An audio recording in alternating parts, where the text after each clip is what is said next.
बिस्मिल्लाहिर्रहमानिर्रहीम। अस्सलाम वालेकुम नाज़रीन इकराम, मैं हूँ आपकी मेज़बान डॉक्टर मुक़द्दस मलिक, आपके अपने प्रोग्राम आपकी बात आपके साथ में। नाज़रीन इकराम, इज़्ज़त, शोहरत और दौलत तीन ऐसी अतात हैं जो अल्लाह पाक हर इंसान को नसीब नहीं करते, और अगर इंसानी ज़िंदगी में मशरती तौर पर, मौशी तौर पर या रूहानी तौर पर किसी इंसान को ये अतात नसीब होती हैं तो वो इंसान बहुत लकी होता है।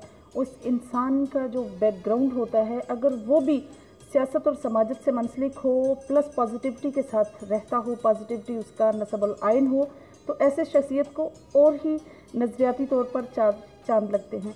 नाज़रीन इकराम, आज हम मौजूद हैं चेयरमैन हाउस में और आपकी मुलाकात एक ऐसी समाजी सियासी शख्सियत से करवाते हैं जिनके आने से डिस्ट्रिक्ट में डिफरेंट किस्म का चेंज आया और पूरे पंजाब में जो पाकिस्तान ओवरसीज़ के जितने भी मसाइल थे उनमें काफ़ी हद तक कमी आई और काफ़ी हद तक जो है बेहतरी आई है। पिछले कुछ दिनों से 73 जो इश्यूज़ थे वो रिपोर्ट हुए थे, जिनमें से माशाल्लाह से 61 जो हैं वो हल हो चुके हैं और अभी जो हैं मुसलसल हल होने की तैयारी में हैं। आज हमारे साथ मौजूद है पंजाब ओवरसीज़ पाकिस्तानी कमीशन के ज़िली चेयरमैन, नौजवान सियासी और समाजी शख्सियत चौधरी अदील अरशद साहब। आइए उनसे पूछते हैं कि पाकिस्तान ओवरसीज़ जो हैं उनके क्या क्या मसाइल हैं। अस्सलाम वालेकुम जी। वालेकुम सलाम जी, बिस्मिल्लाहिर्रहमानिर्रहीम। क्या हाल है जी? अल्हम्दुलिल्लाह ठीक ठाक, खैरियत। जो सबसे पहला मेरा आपके साथ सवाल ये है कि पाकिस्तान ओवरसीज़ के आप चेयरमैन हैं पंजाब से। आप मुझे ये बताइए सर कि आपको ओवरसीज़ के क्या क्या मसाइल नज़र आते हैं और इनका आप कैसे सोल्यूशन करते हैं? देखें जी, सबसे पहले तो जी आपका शुक्रिया, आप हमारे हाउस में तशरीफ़ लाएँ। जी जी, थैंक यू वेरी मच, आपकी पूरी टीम का थैंक यू जी। जी उसके बाद ये ओवरसीज़ के जो मसाइल थे वो हम पहले से ज़्यादा काफ़ी हद तक हम लोगों ने हल कर दिए हैं। ओवरसीज़ के मसाइल ज़्यादा लैंड इशूज़ और ये कोरोना की वजह से जो आप हालात देख रही हैं, जितने कि लोगों की फ़्लाइट्स का बड़ा मसला है, लोगों के वीज़े ख़त्म हो रहे हैं, फ़्लाइट नहीं जा रही, उसमें हम लोग वर्क कर रहे हैं। उसके बाद जो लैंड इश्यूज़ हैं, इनके पासपोर्ट के किसी के इश्यूज़ हैं, किसी के आईडी कार्ड के इश्यूज़ हैं, लोगों की जो ज़मीनों की निशानदेही है, फ़र्ज नहीं मिलते लोगों को, निशानदेही नहीं होती लोगों की, वो हम लोग फास्ट ट्रैक पे हल कर रहे हैं। इसमें हमारे साथ तावन कर रहे हैं हमारे डीसी साहब, डीपीओ साहब, एडीसीआर, जितने भी तहसील एसीज़ हैं हमारे, वो सारे मिल के हम लोग एक टीम वर्क करके हम लोग लोगों के मसाइल के लिए बेहतरी से बेहतरी कर रहे हैं। और ऊपर से हमारे जो स्पीकर पंजाब असम्बली हैं चौधरी परवेज़ लाई साहब और चौधरी मोनस लाई साहब, उनका हमारे साथ बड़ा अच्छा तावन है। उनके तावन से हम लोग ओवरसीज़ के मसाइल को फास्ट ट्रैक में हल कर रहे हैं। माशाल्लाह। जी मैडम। सही। अच्छा सर, मुझे ये बताइए कि माशाल्लाह से डिंगा, शेखुचक और बिम्बर रोड पर काफ़ी दरीना इश्यूज़ थे ओवरसीज़ पाकिस्तानियों को। आपने कौन सा ऐसा पैंतरा यूज़ किया, कौन सा ऐसा ट्रैक यूज़ किया, या किस तरह से आपने अकोमोडेट किया है तमाम लोगों को और किस तरीके से आपने उनका हल किया? ये अप्रिशिएटेड है, ये आप अपनी ज़बान से आवाम के साथ शेयर करें। देखें जी, सारा काम तो अल्लाह के फजलो करम से होता है। जी जी, ये अल्लाह का करम है कि अल्लाह ताला ने हमें इज़्ज़त दी, बेशक। मुझे district chairperson overseas commission appoint किया गया। चौधरी मोनस लाई साहब की बड़ी मेहरबानी है जिन्होंने मेरा चुनाव किया, क्योंकि मैं एक खुद ब्रिटिश नेशनल हूँ, ओवरसीज़ हूँ, मुझे ओवरसीज़ की पेन का पता था, तो उन्होंने मुझे ये जिम्मेदारी दी और अल्लाह के फजलो करम से जब से मैंने चार्ज लिया है, जी जी, नेक नीति से मैं चाहता हूँ कि ओवरसीज़ के मसाइल हल होने चाहिए। और शेखू चक जैसे तहसील खारिया में भी, सराय आलमगीर में भी तकरीबन जब से मैंने चार्ज लिया है काफ़ी हद तक हमने कब्ज़े जो है लोगों के छुड़वाए हैं। और हमारा यही ज़हन होता है कि किसी के साथ अगर ज़्यादती हो तो ऐसा ना हो कि कोई किसी के ज़मीन के ऊपर कब्ज़ा करे ओवरसीज़ के ऊपर, और किसी भी ज़मीन पर नहीं होना चाहिए।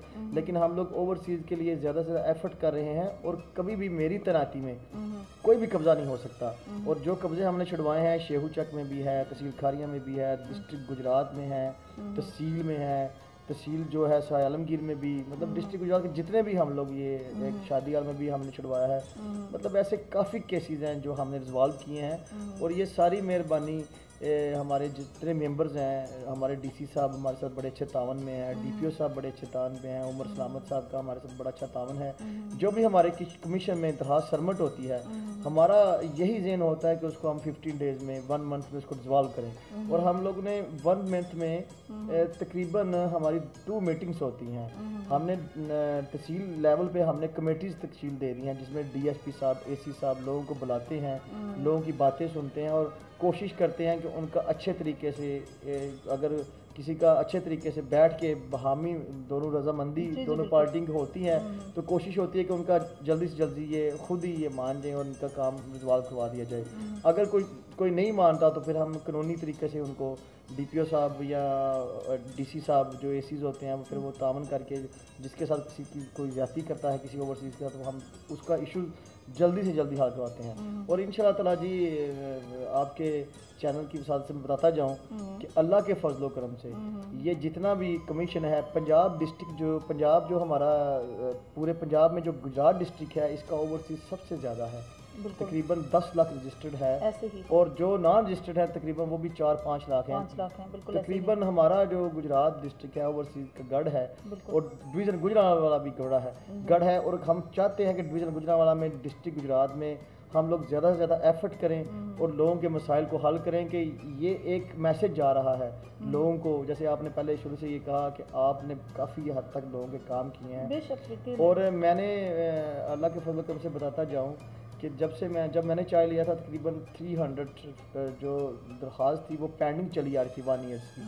मैंने आते साल पहले वो उनको रिजॉल्व किया, कोशिश की कि वो रिजॉल्व हो जाएं। फिर उसके बाद मैंने जो भी हमारे पास आई हैं अभी तक तकरीबन 1400 तक मेरे पास दरख्वास्तें सबमिट हुई हैं जिसमें हमने तकरीबन 1100 तक हमने रिजॉल्व कर दी हैं। 300 जो रह गई है जिसमें 150 जो रह गई है 150 जो हैं वो सिर्फ कोर्ट में जो चल रही हैं सिविल कोर्ट में लोग जो हैं वो पहले चले गए हुए थे और वो भी हम कोशिश कर रहे हैं जल्दी से जल्दी लेटर लिखें। और हमारे जो कमीशन में जो हमारे जज साहब हैं जो हमारे हाई कोर्ट में जज बैठते हैं ओवरसीज़ कमीशन के, हमने उनसे भी रिक्वेस्ट किया कि जितने भी कोर्ट केसेस चल रहे हैं लोगों के वो जल्दी से जल्दी रिजॉल्व हों। जी तो सर मुझे ये बताइए कि वैसे अगर बात की जाए मेरिट की तो आपसे तौसब और तासर पैदा होते हैं जिनकी वजह से अनफॉर्चुनेटली जो है करप्शन जैसी और मेरिट पर डिसीजन ना होना ऐसे केसेस सामने आ जाते हैं। आप मुझे ये बताइए कि कॉम्प्लिकेटेड केसेस में आप किस तरह से रिकग्नाइज कर लेते हैं कि ये जो इशू है इस पर मेरिट पर डिसीजन करना है? देखिए जी ये सारा काम मिस अल्लाह के फजलो करम से ही कर रहे हैं हम। मैं ये समझता हूँ कि इसमें हमारे जो स्पीकर पंजाब असम्बली हैं चोई परवेज़ अली साहब उनकी नेक नीति, चोई मोनस अली साहब की हमारे साथ जो तामन है और हमारे जो मेंबर्स हैं DC साहब DPO साहब हम कोशिश करते हैं कि लोगों के जो भी केसेस हैं उनको हम मेरिट पे हल करें और कोशिश करें कि किसी का इश्यूज बने ही ना। एफर्ट करते हैं नेक नीति से। जो करप्शन की बात आपने की है अल्लाह के फजल करम से मैं अल्लाह को हाजिर ना जान के ये कह सकता हूँ कि मुझे तकरीबन 1.5 ईयर्स हो चुका है मुझे तैनाती है मेरी। आज तक मैंने या मेरी किसी टीम में मैंने नहीं देखा कि हम लोगों ने किसी से कोई रिश्वत ली हो या करप्शन की हो। ओवरसीज लोग जो हैं वो उनकी भी गलतियाँ होती है, लोगों को ऑफर करते हैं। सर आप क्यों लेंगे, माशाल्लाह से आप खुद एक बहुत अच्छे बिजनेसमैन है, इंटरनेशनल आपकी जो नेशनलिटी है इंटरनेशनल लेवल पे है, आप क्यों लेंगे? मैं ओवरऑल एक क्वेश्चन कर मैं एक बात आपसे कह रहा हूँ कि हम लोगों को भी लोग कहते हैं नहीं हमारे से ये कर लें तो हम लोग, मैं ये कहता हूँ कि ये चीज़ें जो हैं ये चीज़ें बंद होनी चाहिए। जैसे हम लोग बैठे हुए हैं ऐसे सारे अफसर बैठे हुए हैं, लोगों को जाके वर्गलाना। लोग जो हैं ओवरसीज़ में उनसे रिक्वेस्ट करता हूँ कि आप ये करप्शन खुद करवाते हैं। बिल्कुल सही, ठीक है। करप्शन करने में उनका भी पूरा हाथ होता है कि वो लोगों को जाके ऑफर करते हैं कि आप हमसे ये ले लें तो हमारा काम कर दें, जबकि इनकी ज़रूरत ही नहीं। सही। अल्लाह के फजल करम से आपका एक कानून बना हुआ है जो पंजाब कमीशन बना हुआ है, इसके अलावा भी काफ़ी जो अमले हैं जो लोग बैठे हुए हैं, आप किसी को रिश्वत देने की बजाय उनको कहें कि ये हमारा हक है। बिल्कुल सही। टैक्स पेड हैं लोग, बिल्कुल सही। इस मुल्क को ओवरसीज रीढ़ की हड्डी हैं और लोग इधर टैक्स पे कर रहे हैं। लोगों की जितनी भी हम लोग तनख्वाहें ले रहे हैं या हम लोगों को कुछ मिल रहा है तो लोगों के टैक्स के जरिए से हमें आ रहा है। लोग खुद अपनी जो लोगों की जो लोग टैक्स पेड है वो हमें देते हैं तो हमें तनख्वाह गवर्नमेंट देती है। हम लोग तो उनके मथाज बैठे हुए हैं। सोचा जाए तो हमें चाहिए कि हम लोगों को ये समझाएं कि ये करप्शन कोई अफसर नहीं कर सकता, अवाम खुद करवाती है। और अल्लाह के फजल करम से मैंने इसलिए पहले अपने पे सवाल किया है कि लोग ये ना समझें कि ये ऐसी बात क्यों कर रहे हैं। मैं ये समझता हूँ कि अगर आप लोग हम लोगों को ऐसी ऑफरिंग करेंगे तो करप्शन होगी। ठीक है। अगर आप लोग इस चीज़ को नहीं बोलेंगे नहीं करेंगे तो करप्शन नहीं होगी। और अल्लाह के फजल करम से मैं ये समझता हूँ कि हमारे जो लीडरान हैं ठीक है, जिन्होंने मुझे पॉइंट किया ना जी। देखिए गवर्नमेंट इमरान खान साहब की गवर्नमेंट है, पीटीआई गवर्नमेंट है, कोलिशन गवर्नमेंट में वो बैठे हुए हैं, लेकिन डिस्ट्रिक्ट गुजरात में उन्होंने यही कहा है कि किसी भी महकमे में कोई भी करप्शन नहीं हो सकती। और डिस्ट्रिक्ट गुजरात में देखें डीसी साहब, अल्लाह ताला उनको इज्जत दे, जब से वो तैनात हुए हैं वो अच्छे काम कर रहे हैं, एफर्ट कर रहे हैं। जो सब उनका इस तरह से है कि जब वो जेहलम में थे सैफ अनवर जब्बा साहब, तो मैंने वहाँ भी जाके उनका इंटरव्यू किया, वहाँ भी माशाल्लाह वो बहुत परफेक्ट वर्क कर रहे थे, डिस्ट्रिक्ट गुजरात में भी माशाल्लाह। और डीपीओ गुजरात साहब उमर सलामत साहब, अल्लाह ताला उनको इज्जत दे। मैं समझता हूँ कि ऐसे अफसर, ऐसे टीम में मेंबर्स अल्लाह ताला सबको दे कि जितनी एफर्ट कर रहे हैं वो मेरे साथ। जैसे आपने शेहू चक का बोला, शेहू चक क्या हुआ, सके भाई की, जी ऐसे ही बिल्कुल सके भाई की प्रॉपर्टी के ऊपर कब्जा कर लिया। सही। और वो सारी जिंदगी अपने बच्चों को पालने की बजाय उसके बच्चों को पालता रहा और उसने उसकी प्रॉपर्टी पे कब्जा कर लिया। और डीपीओ साहब को जब हमें पता चला तो हमने रातों रात उसका कब्जा छुड़वाया, कब्जा छुड़वा के उसको दिया, फिर वो बेचारा गया, फिर उन्होंने ताले तोड़ दिए। मतलब देखें ये लोग जो हैं बेचारे असल में ओवरसीज उधर रहते हैं, वो आते हैं यहाँ, लोग जो रहते हैं वो समझते हैं कि जिन्होंने एक मंथ रहना चले जाना है, ठीक है। मैं तो यही कहता हूँ कि ओवरसीज़ को भी चाहिए अपनी प्रॉपर्टीज़ को, अपने आप को एक परफेक्ट रखें, लोगों के ऊपर इत्मीनाद कम करें, अपने इत्मीनाद के ऊपर चलें, तो अल्लाह ताला के फजलो करम से मैं कहता हूँ कि अल्लाह ताला सब के लिए बेहतरी लाएगा। मेरा सबसे यही मैसेज है कि करती सब कुछ अल्लाह की ज़ात है, इंसान तो वसीला होता है। जैसे मैं आज पॉइंट हूँ इधर, 2 साल मेरे रह गए हैं, 2 years I am district Gujarat, 2 years बाद मैं कहीं और चला जाऊंगा, इधर कहीं और अफसर आ जाएगा। लेकिन मैं ओवरसीज को एक मैसेज देना चाहता हूँ कि अल्लाह के फजलो करम से आप सब लोग यह समझें कि अल्लाह ऊपर बैठा हुआ है, किसी के साथ कोई ज्यादती नहीं कर सकता। आप लोग खुद इस चीज़ को मादा करें कि आपने खुद अपने आप को मजबूत करना है। बिल्कुल सही। मैं ये समझता हूँ कि अगर कोई ओवरसीज अपने आप को मजबूत करेगा उसके साथ कोई जाति नहीं कर सकता, मैं भी नहीं कर सकता, कोई भी नहीं कर सकता। बिल्कुल सही। सर अगर देखा जाए तो पाकिस्तान की जो जीडीपी है उसमें ओवरसीज का बहुत बड़ा नाम है, पाकिस्तान की मईशत में बहुत बड़ा मकाम है। आप मुझे जिस तरह से आप अभी जिक्र कर रहे थे कि डिवीज़न में माशाल्लाह से बहुत ज़्यादा लोगों की तादाद है, आप मुझे ये बताइए क्या ओवरसीज़ पाकिस्तानियों का राइट नहीं बनता कि आकर अपने इलाके में अपने जो भी मौजूदा तबका है उस पर टाइम दे, फोकस करें, अपने जो रिलेटेड बंदे हैं जिन पर उनको थोड़ा सा डाउट होता है, जो सस्पिशियस हैं, उन पर थोड़ी सी तवज्जो दें, बी अटेंटिव रहें। क्या आप उनके लिए कुछ कहेंगे? देखिए नहीं, मैं ये कहना चाहता हूँ डिवीज़न गुजरांवाला एक ऐसा डिवीज़न है जहाँ की ओवरसीज़ की तादाद सबसे ज़्यादा पूरे पंजाब में। सही। और मैं ये समझता हूँ कि ओवरसीज़ हमारे मुल्क के लिए रीढ़ की हड्डी हैं। बेशक। ओवरसीज़ की वजह से हमारा मुल्क चल रहा है। बिल्कुल सही। ठीक है, ओवरसीज़ जितनी भी डेवलप कर सकते हैं करें, ये अच्छा मौका है, अब अच्छा मौका है। लेकिन जब भी किसी डिस्ट्रिक्ट में करें या कहीं भी करें, अपनी लिखत पढ़ करके अपने आप को तहफ़्फ़ुज़ में लेके फिर करें। लेकिन मैं ये समझता हूँ कि अब वो वक्त नहीं रहे मैडम, अब ऐसे हालात हैं कि सब कुछ कंप्यूटराइज चल रहा है। बिल्कुल जी, अब तो नेट का दौर है और हर चीज़ ऑनलाइन है। बिल्कुल। मैं ये समझता हूँ कि अब हमारे मुल्क में वो आए, इंशाल्लाह ताला ये मुल्क उनका है। बिल्कुल। और जितने हम लोग उधर बैठे हुए हैं, हमें अपने मुल्क से वैसे भी बड़ी मोहब्बत है। हम लोग इंग्लैंड बैठे हों, अमेरिका बैठे हों, यूरोप में किसी मुल्क में बैठे हों, हमारा दिल जो है वो पाकिस्तान के साथ धड़कता है। बिल्कुल सही। और अल्लाह के फजल करम से मैं ये समझता हूँ कि अल्लाह का करम है पाकिस्तान के ऊपर और रहेगा। ये जो आलमी वबा आई हुई है, इससे अल्लाह ताला हमें सबको माफ़ी दे और महफूज करे, और हम सबको इस चीज़ की ताकत दे कि हम इस वबा से अपनी जान छुड़वाएं। और अल्लाह से दुआ करें कि रमज़ान का महीना आ रहा है, इसमें हम मांगें अल्लाह से कि अल्लाह ताला जो बीमार है, जिसके साथ जो लोग दुनिया से जा रहे हैं, अल्लाह ताला उनकी मफ़रत करे, और जितने लोग बीमार हैं अल्लाह ताला उनको शिफा दे और इस आलमी वबा से हमें दूर करें। बेशक जी, निजात दे हमें। बिल्कुल सही। जैसे एक गोल्डन चांस है, जिस तरह से आपकी माशाल्लाह से भरपूर हुकूमत है और PMLQ के वर्कर्स बहुत अच्छा काम कर रहे हैं। हुसैन लाई साहब की बात करें तो माशाल्लाह से एक तरक्याती काम का जो है जाल बिछा हुआ है। मोनस लाई साहब अपने हल्का में बिल्कुल परफेक्ट वर्क कर रहे हैं। वजाहिद साहब की जो फोर्स है वो इतने अच्छे से वर्क कर रही है पूरे डिस्ट्रिक्ट गुजरात में कि हर चीज़ अप्रिशिएटेड है। क्या ओवरसीज़ पाकिस्तानियों को चाहिए अपने मुल्क की तरफ फोकस करें, थोड़ी तवज्जो दें, यहाँ कोई वर्क करें, बिज़नेस करें, आकर उनको आप क्या आगाही देंगे? देखिए जी, अल्लाह के फजल करम से ओवरसीज़ गुजरात में आप जहाँ भी देख लें, नज़र मारें, गुजरात में जितने भी रेस्टोरेंट खुले हुए हैं, जितने भी प्लाजे बन रहे हैं, वो ओवरसीज़ बना रहे हैं। ओवरसीज़ की वजह से गुजरात डिस्ट्रिक्ट चल रहा है। बिल्कुल सही। गुजरात डिस्ट्रिक्ट पंजाब का दिल है। बिल्कुल ठीक है, बिल्कुल, गुजरात पंजाब का डिस्ट्रिक्ट जो है पंजाब का दिल है। बिल्कुल। और गुजरात, मंडी बहाउद्दीन, ये जेलम, ये डिवीज़न गुजरांवाला में जितने गुजरांवाला डिवीज़न जो आता है, हाफिजाबाद कर लें, सियालकोट कर लें, जितने भी ओवरसीज़ हैं गुजरात देख लें, सियालकोट में जितनी भी फैक्ट्रीज हैं जी बिल्कुल, उसमें भी ओवरसीज़ का बड़ा हाथ है। बहुत हाथ है। और इंशाल्लाह ताला आस्ता आस्ता इस मुल्क में आगे से ज़्यादा तरक्की होगी और ओवरसीज़ आ रहे हैं, मुझे पता है, मैं राब्ते में हूँ। और अल्लाह के फजल करम से हमारे चौधरी बरादरान, आपने हसैन लाई सब का बोला, अल्लाह ताला उनको इज़्ज़त दे, उनके इलाके में जाएं जहाँ सड़क नहीं जाती थी वहाँ भी पहुँचती है। बिल्कुल ठीक है, मोनस लाई साहब जो है वो बड़ा प्रोजेक्ट ला रहे हैं, ये सर्विस मोड है मेरे पास, वहाँ से ये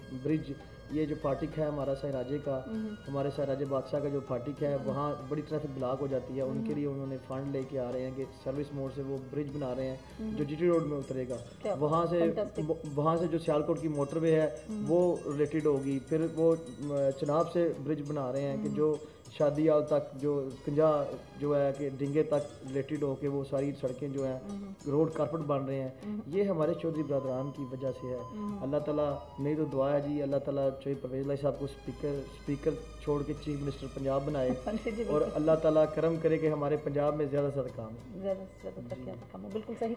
अब थोड़ा सा बात करते हैं सियासत पर। माशाल्लाह से सियासी बैकग्राउंड है आपका, आपके फादर ने इलेक्शन कंटेस्ट किया, आपके भाई ने इलेक्शन कंटेस्ट किया।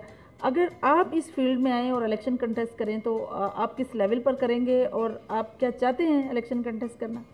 देखें जी, सबसे पहले बात है कि हम अपने कायदीन के साथ खड़े हैं। अगर हमारे पहले तो हमारी कोई ख्वाहिश नहीं, अगर मेरे कायदीन चाहे मोनस लाई साहब, चाहे परवेज़ लाई साहब या चाहे वजाद साहब वो हमें फैमिली बोले तो हम इलेक्शन भी लड़ेंगे। अगर वो कहें कि इलेक्शन लड़ने की ज़रूरत नहीं तो हम आराम से, अगर मोनस लाई साहब इलेक्शन लड़ रहे हैं तो समझते हैं हम ही एमएनए हैं। अगर हसैन लाई साहब लड़ रहे हैं तो समझते हैं हम ही एमएनए हैं। और स्पीकर पंजाब असेंबली भी समझते हैं हम ही हैं। कल को चीफ मिनिस्टर बनते हैं चाहे परवेज़ लाई साहब तो हम ही हैं। अगर वो इलेक्शन लड़ते हैं हमें तो कोशिश, हमारी तो ये कोशिश होती है कि हम उनके लिए एफर्ट करें।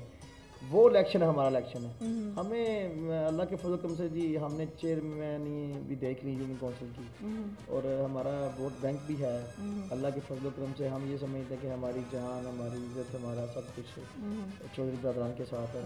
मैं ये समझता हूँ गुजरात के लोगों को ये कोशिश करनी चाहिए कि गुजरात की आन, गुजरात की शान चौधरी बरादरान। मैं ये समझता हूँ कि अगर उनको हम लोग प्रमोट करेंगे तो हम पंजाब में क्या पूरी दुनिया में राज कर सकते हैं। बिल्कुल, इंटरनेशनल देखिए मैं ये समझता हूँ जी, देखिए नहीं, मैंने पहले भी आपसे बोला कि मैं एक ब्रिटिश नेशनल हूँ। मैं दुनिया के किसी भी मुल्क में जाता हूँ तो उधर कहाँ से आए जी, गुजरात से। वो चौधरी शुजात साहब के गुजरात से। बिल्कुल सही। देखिए जी, चौधरी शुजात साहब ने सबसे बड़ा काम ओवरसीज के लिए जो राइट की बात है वो चौधरी बरादरान ने ही की थी। चौधरी शुजात साहब ने जो डेड बॉडीज आती हैं, एयरलाइन जो फ्री लेके आ रही है, बहुत बड़ा सदका है। उसके बाद जो 1122 चौधरी परवेज़ लाई साहब ने बनाई है, गरीब आवाम के लिए सबसे बड़ी जो एफर्ट की थी कि वो उनको एम्बुलेंस पर लेके जाना पड़ता था, लोगों के पास पैसे नहीं होते थे। अभी एक फ़ोन करें, अभी फ़ोन पे बात कर रहे होते हैं, गाड़ी आपके घर के सामने है। ऐसे ही ये जो चीज़ें हैं, ये सदका जारिया जो है, ये चौधरी बरादरान के काम है। गरीबों के लिए एफर्ट करनी, चौधरी परवेज़ लाई साहब ने बड़ी मेहनत की है। अल्लाह ताला उनको और इज़्ज़त दे, तरक्की दे। हम जी उनके साथ ही हैं। अगर वो हमको इलेक्शन का बोले हम इलेक्शन लड़ेंगे, वो बोले इलेक्शन नहीं लड़ना, चुप करके घर बैठ जाए, हम घर बैठ जाएंगे। इलेक्शन की ख्वाहिश नहीं है, हमारी ख्वाहिश है कि हमारे चौधरी बरादरान आगे जाएँ, बस ये ख्वाहिश है। बिल्कुल सही। सर, आप नेशनैलिटी होल्डर हैं वहाँ के, तो आप अपने मुल्क के लोगों को, स्पेशली अपनी आवाम को, अपने हलका के लोगों को लास्ट में स्पोर्ट्समैनशिप पे, बिजनेस पर, किसी भी एंगल से क्या मैसेज कन्वे करेंगे? देखिए जी, मैं यही कहूँगा कि ओवरसीज़ जो हमारे इलाके में हैं या डिस्ट्रिक्ट गुजरात में हैं, वो आएँ हमारे मुल्क में, ज़्यादा से ज़्यादा डेवलपमेंट करें और ज़्यादा से ज़्यादा काम करें। हमारे मुल्क की तरक्की हो, हमारे डिस्ट्रिक्ट गुजरात की तरक्की हो, हमारी इज़्ज़त में इजाफा हो, तो ये इज़्ज़त उनकी है। अगर गुजरात हो, पाकिस्तान हो, जी बिल्कुल, जहाँ भी कोई एफर्ट करे, स्पोर्ट्स में करे या गुजरात के गरीब आवाम के लिए कुछ सोचे, ज़्यादा से ज़्यादा हमें चाहिए कि गरीबों के लिए सोचना। कि आज आप देख रहे हैं जो हालात जा रहे हैं, कोई अमीर है तो बहुत अमीर है, कोई गरीब है तो बहुत गरीब है। हमें चाहिए लोगों की बच्चियाँ पड़ी हुई हैं, क्लीन है, जॉब नहीं है, जॉब नहीं है, ठीक बिल्कुल है, सही, बच्चों की जॉब नहीं है। बिल्कुल ऐसे ही। हमें कोशिश करनी चाहिए कि चले हम लोग ऐसे काम करें कि उन बच्चों को गवर्नमेंट सरकारी नौकरी ना मिले, को प्राइवेट ही मिल जाए, सही, कि वो अपने घर के लोगों का पेट पाल सकें, उनके लिए एफर्ट कर सकें, बिल्कुल सही, और ज़्यादा ज़्यादा काम होगा, लोगों के लिए खुशहाली आएगी, तरक्की होगी। बिल्कुल सही, और गुजरात की आवाम के लिए तो मैं यही चाहता हूँ जो ओवरसीज़ मेरी बात सुन रहे हैं कि गुजरात में ज़्यादा से ज़्यादा काम करें, लोगों को काम पे लगाएं, लोगों के लिए परेशानियां दूर करें। अल्लाह ताला इस चीज़ का अजर देगा। जी madam, thank you very much. जी thank you so much sir. जी तो नाज़रीन, ये थी चौधरी अदील अरशद साहब की गुफ्तगू जो आप लोगों ने सुनी और बहुत अच्छा ओवरसीज़ को मैसेज कन्वे किया है। हम भी अपने चैनल की वसादत से, मैं एंकर आपसे ये गुजारिश करती हूँ कि ये बहुत अच्छा मौका है, पाकिस्तान की मैशत स्ट्रांग हो रही है, इंशाल्लाह ताला हम स्टेप बाय स्टेप अचीवमेंट कर लेंगे। थोड़ा सा डिफ़िकल्ट क्राइटेरिया है हमारे ऊपर, लेकिन ये ज़रूरी नहीं कि पाकिस्तान के साथ ये इश्यूज़ जो हैं ये हमेशा से रहें। इंशाल्लाह ताला हम इन पर कंट्रोल कर लेंगे। आप आएँ, अपने मुल्क में आएँ, और चौधरी अदील साहब ने जिस तरह से आपको मोटिवेट किया है, जिस तरह से उन्होंने आपसे बात की है, आप उनकी बात पर को फॉलो करें और आएँ और यहाँ बिज़नेस करें ताकि तमाम लोगों को वे ऑफ बिज़नेस मिले। इंशाल्लाह मेरी और आपकी मुलाकात होगी फिर किसी नए प्रोग्राम में। तब तक के लिए इजाज़त चाहती हूँ। अल्लाह हाफिज़।